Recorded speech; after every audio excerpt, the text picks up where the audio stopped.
बिस्मिल्लाहिर्रहमानिर्रहीम।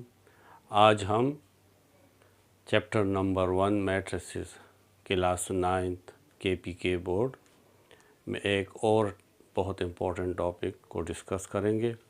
वो है multiplicative inverse of a matrix. जिस तरीके से रियल नंबर्स में इनवर्स होते हैं, अगर आपके पास एक नंबर है 2, इस 2 के साथ मैं क्या मल्टीप्लाई करूं कि इससे 1 आइडेंटिटी आ जाए, तो वो होगा 1/2। इसका मतलब है कि 2 और 1/2 एक दूसरे के मल्टीप्लिकेटिव इनवर्स है। इसी तरीके से मैट्रिसेस में भी मल्टीप्लिकेटिव इनवर्स होते हैं। ये हमारे पास एक मैट्रिक्स है 2 3 -3 4। इस मैट्रिक्स के साथ मैं क्या मल्टीप्लाई करूं, कोई दूसरा मैट्रिक्स, कि इससे आइडेंटिटी मैट्रिक्स आ जाए। आइडेंटिटी मैट्रिक्स 1 0 0 1 ये आइडेंटिटी मैट्रिक्स है। तो हमें ये मैट्रिक्स फाइंड करना है जिसे हम A इनवर्स कहेंगे। A और -1 ये पावर नहीं है, ये सिंबल है इनवर्स का। मुझे एक ऐसा मैट्रिक्स फाइंड करना है जिसको मैं इस मैट्रिक्स के साथ मल्टीप्लाई करूं तो मेरे पास आइडेंटिटी मैट्रिक्स आ जाए। तो इस इनवर्स को फाइंड करने का फार्मूला है 1/A determinant and adjoint of A। ये इसका फार्मूला है। यानी इनवर्स फाइंड करने के लिए मुझे दो चीज़ों का मालूम होना बहुत ज़रूरी है। वो है एक डिटर्मिनेंट, दूसरा एडजॉइंट ऑफ A। तो डिटर्मिनेंट क्या होता है और एडजॉइंट ऑफ A ये हम किस तरह फाइंड करते हैं, पहले हम इसको थोड़ा सा जल्दी से डिस्कस कर लेते हैं। Determinant of a matrix.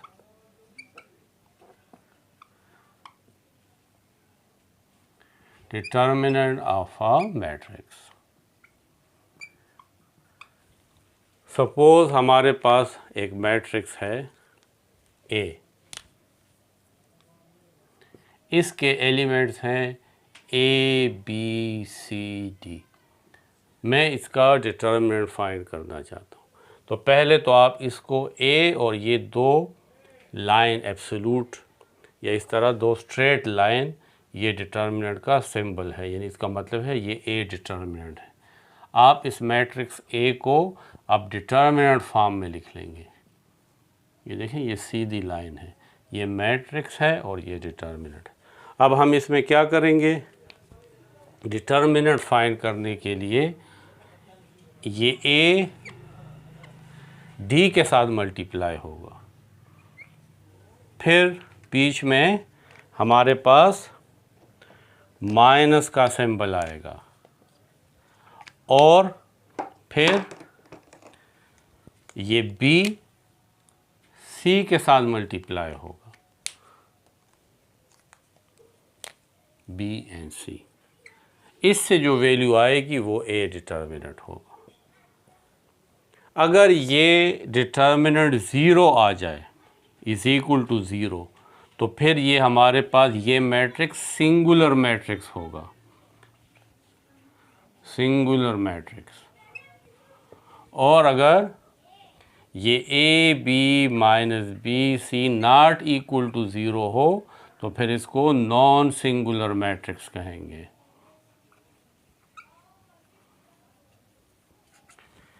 ये हमारे पास डिटर्मिनेंट ऑफ अ मैट्रिक्स है। A ये मैट्रिक्स है, इसका डिटर्मिनेंट क्या होगा, आप इस मैट्रिक्स को डिटर्मिनेंट फॉर्म में लिखें। A को D के साथ मल्टीप्लाई करेंगे, फिर माइनस का साइन आएगा और फिर B को C के साथ मल्टीप्लाई करेंगे, तो ये हमारे पास इसका डिटर्मिनेंट होगा। अगर ये डिटर्मिनेंट 0 आता है, इससे कोई वैल्यू आए और वो 0 हो, A को ये हमारे पास नंबर होंगे, ये भी नंबर होंगे, इससे अगर 0 आ गया इसका मतलब है कि ये मैट्रिक्स सिंगुलर मैट्रिक्स है। और अगर 0 के अलावा और कुछ आता है तो फिर ये नॉन सिंगुलर है। एक और चीज़ है वो है adjoint of a matrix, adjoint of a matrix. A D G लिख लेंगे और साथ ए, तो ये adjoint of the matrix A है।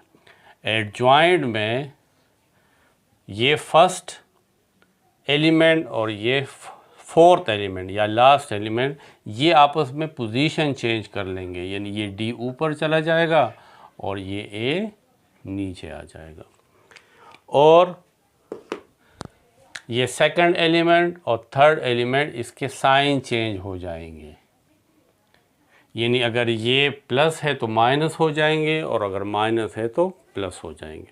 तो ये दो चीज़ें आपने याद करनी है। Exercise 1.5 question number 1, find the determinant of. इसमें बहुत सारे पार्ट्स हैं, हम ये 3 सिर्फ करते हैं, इससे आपको समझ में आ जाएगा। पहला पार्ट है कि a is equal to 5 6 minus 4 1। आपने इसका डिटर्मिनेंट फाइंड करना है। पहले आप इसको डिटर्मिनेंट फॉर्म में लिख लें, ये सीधी लाइनों में लिख लेंगे। अब जिस तरीके से हमने पढ़ा था कि ये फर्स्ट और ये फोर्थ आपस में मल्टीप्लाई होंगे, यानी 5 मल्टीप्लाई 1, फिर माइनस का सिंबल आएगा, और ये 6 माइनस 4 के साथ मल्टीप्लाई होगा, 6 मल्टीप्लाई माइनस 4, 5 1 are 5, ये माइनस और माइनस प्लस, 6 4 are 24, इन दोनों को ऐड करेंगे तो ये हमारे पास 29 आ जाएगा। इसका सेकंड पार्ट, ये पार्ट नंबर 5, ई इसका डिटर्मिनेंट फाइंड करना है, तो आप इसको डिटर्मिनेंट फॉर्म में लिख लें। ये 2p minus 3q r and minus s, ये फर्स्ट और ये फोर्थ एलिमेंट आपस में मल्टीप्लाई होंगे, यानी 2p multiply minus s, bracket का मतलब भी मल्टीप्लाई ही होता है, माइनस ये माइनस 3q r के साथ मल्टीप्लाई होगा, minus 3q multiply r, 2p minus s के साथ मल्टीप्लाई होगा तो माइनस 2ps, ये माइनस और माइनस प्लस, 3qr के साथ मल्टीप्लाई होगा तो 3q एंड r, ये इसका डिटर्मिनेंट हो जाएगा। पार्ट नंबर 7, इसमें अगर आप देखें तो इसमें 3 रोज एंड 3 कॉलम है। इसका डिटर्मिनेंट इन दो से थोड़ा सा डिफ़िकल्ट है। आप इसका डिटर्मिनेंट फाइंड करने के लिए पहले इसको डिटर्मिनेंट फॉर्म में लिखें, 1 2 2 3 2 3 माइनस 2 माइनस 3 एंड 4। अब आप इसको किस तरीके से फाइंड करेंगे? इसके लिए आपको किसी एक रो को चूज़ करना है और इस डिटर्मिनेंट को उस रो के मुताबिक एक्सपेंड करना है। किस तरीके से? हम इस फर्स्ट रो से इसको एक्सपेंड करते हैं। यहाँ पे आप लिख सकते हैं एक्सपेंड बाय फर्स्ट रो। अब किस तरह एक्सपेंड करेंगे? यहाँ पे देखें, पहले रो में पहला जो एलिमेंट है वो 1 है, आप यहाँ पे 1 लिखें। फिर यहाँ 1 के बाद जो आप लिख लेंगे यहाँ पे डिटर्मिनेंट रख। जब आप 1 लिख लेंगे तो 1 ये तमाम रो और ये तमाम कॉलम ये ख़त्म हो जाएगा। 1 जो आपने नंबर लिखा है इसके नीचे जो कॉलम है और ये रो, इसको ख़त्म कर देंगे। सिर्फ ये रह जाएगा 2 3 माइनस 3 एंड 4। तो यहाँ पे आप लिख लेंगे 2 3 माइनस 3 एंड 4। अब यहाँ पे है 2, पहला जो नंबर है उसके साथ आप प्लस लिखेंगे, दूसरे के साथ आप माइनस, और आप ये 2 लिखें। जब आप 2 लिख लेंगे, अब 2 के नीचे जो कॉलम है ये और ये वाला रो, ये कॉलम और ये रो ख़त्म हो जाएगा, ये रो और ये कॉलम। तो क्या रह जाएगा? 3 3 -2 4। इसके बाद अब ये 2 है, प्लस माइनस, यहाँ पे फिर प्लस, ये 2 लिखें और इस 2 के नीचे ये वाला कॉलम, ये और ये वाला रो जिसमें 2 है, ये ख़त्म हो जाएगा, सिर्फ ये रह जाएगा 3 2 -2 -3, 3 2 -2 -3। अब आपने इसको उसी तरीके से सॉल्व करना है जिस तरीके से हमने पहले डिटर्मिनेंट को सॉल्व किया है। इस 2 के साथ 4 मल्टीप्लाई होगा, फिर माइनस का सिंबल, इस 3 के साथ ये -3 मल्टीप्लाई होगा, फिर ये हमारे पास इससे एक वैल्यू आएगी, यहाँ पे 1 है, उसको लिखना ना लिखना एक ही बात है। अब यहाँ पे है -2, इसी तरीके से अब ये भी 3 4 के साथ मल्टीप्लाई होगा, -3 -2 के साथ मल्टीप्लाई हो जाए, ये डिटर्मिनेंट भी सॉल्व हो जाएगा। फिर ये 2 है, ये 3 -3 के साथ मल्टीप्लाई होगा, फिर माइनस का सिंबल आएगा और ये 2 -2 के साथ मल्टीप्लाई होगा, 2 मल्टीप्लाई -2, ब्रैकेट का मतलब भी मैंने आपसे कहा है कि मल्टीप्लाई होता है। अब हम आगे करते हैं। 1 अगर ना भी लिखें तो कुछ फ़र्क नहीं पड़ता, 2 को 4 से मल्टीप्लाई करेंगे तो 8, ये माइनस और माइनस प्लस, 3 3 9, फिर ये -2, 4 3 12, माइनस और माइनस प्लस, 3 2 6, +2, 3 मल्टीप्लाई -3 -9, ये माइनस और माइनस प्लस, 2 2 4, इन दोनों को ऐड करेंगे तो 17, ये -2, इन दोनों को ऐड करते हैं तो 18 +2, -9 में से जब +4 तो -5, 17 माइनस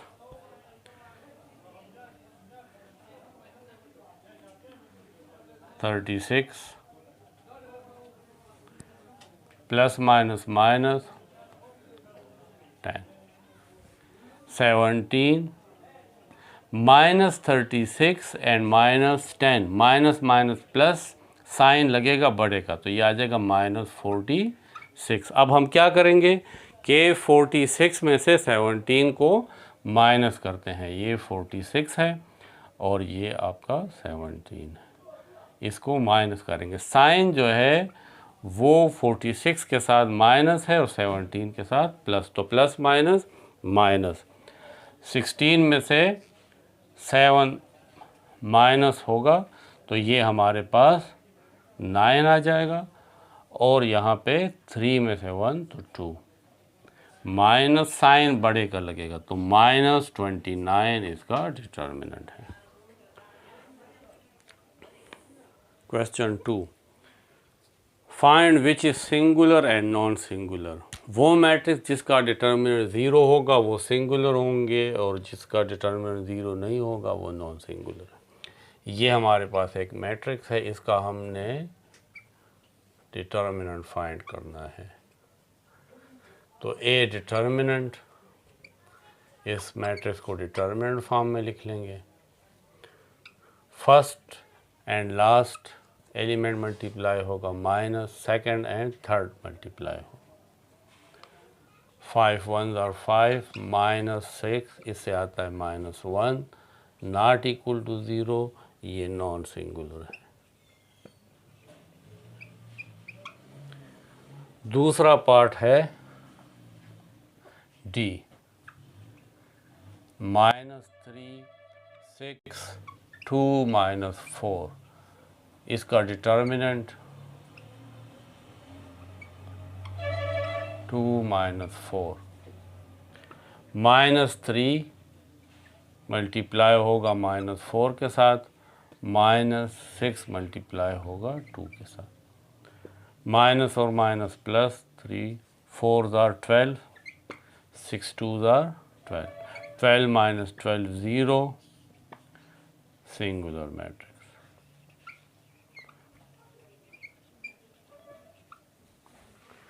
अब हम क्वेश्चन नंबर 3 स्टार्ट करते हैं। Now we find the adjoint of matrix A. तो adjoint of A is equal to, इन दोनों के प्लेसेस चेंज हो जाएगी, 4 ऊपर आ जाएगा और ये 1 नीचे, इन दोनों के साइन चेंज हो जाएंगे, -2 और -3, ये एडजॉइंट ऑफ ए है।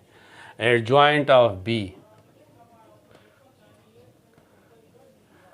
इन दोनों के प्लेसेस चेंज हो जाएंगे, 3 ऊपर आ जाएगा और -3 नीचे, इन दोनों के साइन चेंज हो जाएंगे, ये 1 और ये -2, ये एडजॉइंट ऑफ बी है। अब इस क्वेश्चन में हमें इनवर्स फाइंड करना है। आपको डिटर्मिनेंट भी समझ में आ गया है, आपको एडजॉइंट भी समझ में आ गया है। इनवर्स का फार्मूला है ए inverse is equal to 1/a determinant adjoint of a. हम मैट्रिक्स ए का या मैट्रिक्स बी का डिटर्मिनेंट फाइंड करेंगे, एडजॉइंट, फिर दोनों को आपस में मल्टीप्लाई करेंगे, वो इसका इन्वर्स होगा। एक बात याद रखें, जब आप डिटर्मिनेंट फाइंड करोगे, अगर डिटर्मिनेंट 0 आ गया यानी सिंगुलर मैट्रिक्स हुआ, तो फिर हम उसका इन्वर्स फाइंड नहीं कर सकते। We can find only the inverse of non singular matrix. तो अगर आपका डिटर्मिनेंट 0 आ जाता है तो उसके साथ आप लिखोगे कि matrix is a singular matrix, so we can not find the inverse of the singular matrix. अब हम स्टार्ट करते हैं। पहले हमने ए मैट्रिक्स का डिटर्मिनेंट फाइंड करना है, तो आप इसको डिटर्मिनेंट फॉर्म में लिख लें। 4 को 1 के साथ मल्टीप्लाई करेंगे, -1 × 3, 4 1s are 4 -3 1। देखिए नॉन सिंगुलर मैट्रिक्स, क्योंकि ये 0 के इक्वल नहीं है, नॉन सिंगुलर है, तो इन्वर्स एग्जिस्ट, इन्वर्स एग्जिस्ट। अब आपने इस फार्मूले में इसको पुट करना है। ये फार्मूला है ए inverse is equal to 1/a determinant adjoint of A determinant, तो डिटर्मिनेंट की जगह आपने 1 लिखना है। एडजॉइंट ऑफ ए, इस ए का एडजॉइंट, तो 4 नीचे आ जाएगा और ये 1 ऊपर चला जाएगा, और इन दोनों के साइन चेंज हो जाएंगे, -1 और -3। अब ये 1/1 का मतलब 1 ही होता है, आप इस नहीं भी लिख सकते हैं, बस आप लिखोगे 1 -1 -3 एंड 4। ये हमारे पास ए का इन्वर्स है। अब हमने इस बी का इन्वर्स फाइंड करना है, तो पहले आपने इसका बी डिटर्मिनेंट 3 4 1 2 डिटर्मिनेंट फॉर्म में लिखें। 3 को 2 से मल्टीप्लाई करें, -4 को 1 से मल्टीप्लाई करें, 3 2s are 6, -4 1s are 4, 6 -4 2 not equal to 0, non singular matrix है तो इन्वर्स एग्जिस्ट। अब आपने इसका इन्वर्स फाइंड करना है, क्योंकि यहाँ पे b है तो इस फार्मूले में चेंज कर लिया, बी इनवर्स लिख लें। B inverse is equal to 1 by b determinant joint of b. 1 by b determinant 2 adjoint of b. इन दोनों के प्लेसेस चेंज हो जाएंगे, इन दोनों के साइन चेंज हो जाएंगे। अब हमने इस 2 को इन सब के साथ डिवाइड कर देना है, क्योंकि 1/2 है, इसके नीचे भी 2 आ जाएगा, -4 के नीचे भी 2 आ जाएगा, इस -1 के नीचे भी 2 आएगा और 3 से भी 2 आएगा। थोड़ा सा और सिंप्लीफाई कर लेते, 2/2 से 1 आएगा, -4/2 से -2, -1/2 को अगर आप इसी तरह लिखना चाहें तो इस तरह भी लिख सकते हैं, और 3/2 क्योंकि ये 2 पे डिवाइड एग्जैक्टली नहीं होते तो आप इसको इस तरीके से लिख सकते हैं। ये हमारा पी इनवर्स है। क्वेश्चन नंबर 5 और 6 अगले लेक्चर में आप इसको स्टडी करेंगे।